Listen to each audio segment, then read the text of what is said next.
songs like this, man? People ain't gonna change. People ain't gonna change.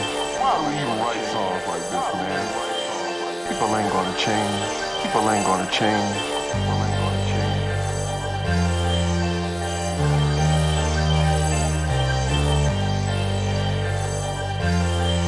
People ain't gonna change. People ain't gonna change. Why do we even write songs like this, man? People ain't gonna change. People ain't gonna change. Why do we even write songs like this, man?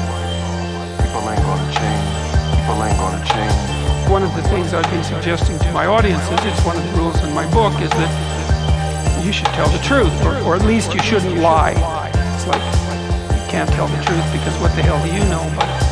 But you cannot lie. You know, like each of us knows when we're about to utter something that isn't true.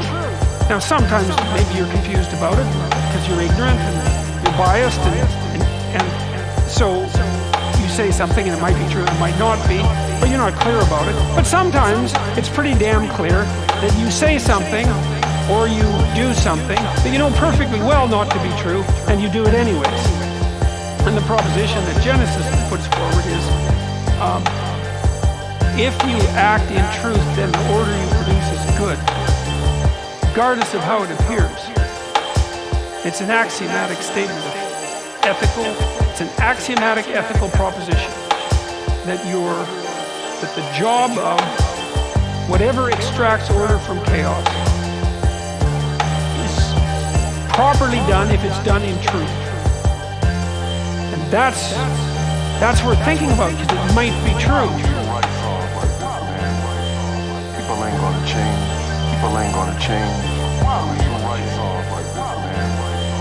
People ain't gonna change. People ain't gonna change. Why do we even write songs like this, man? People ain't gonna change. People ain't gonna change. Why do we even write songs like this, man? People ain't gonna change. People ain't gonna change. And then the question is like, well, do you believe it's true? That's a good question. It's not a religious question even, it's a practical question as far as I'm concerned. And my sense is that people just believe that this is true, deeply.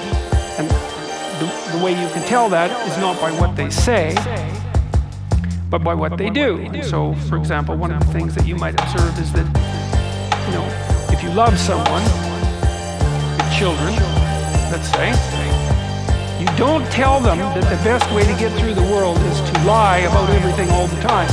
You don't sit them down and say, look, this is a corrupt enterprise, and altogether, you can't trust anyone, because they're always lying about everything. And your job is to become the best liar you possibly can become, because that's the way to get to where you need to get to, and to set the world straight. No one ever does that. And so, if they don't do that, which would be belief in the lie, then they must assume something that's approximately opposite. And I would say that most people are not pleased when they catch their children in a lie. And so then you have to ask, well, why is that? It has to be because people believe that the truth is the proper way to proceed. And it isn't obvious why they believe that, but it's obvious that they act as if they do believe that. How do you feel about the ministry of truth?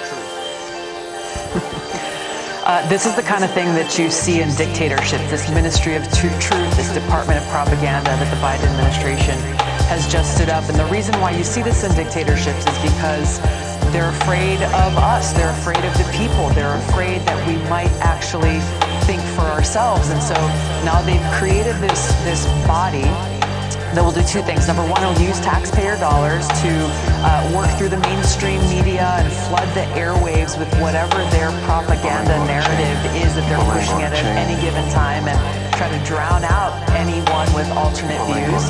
And number two, they will silence dissenting voices through intimidation.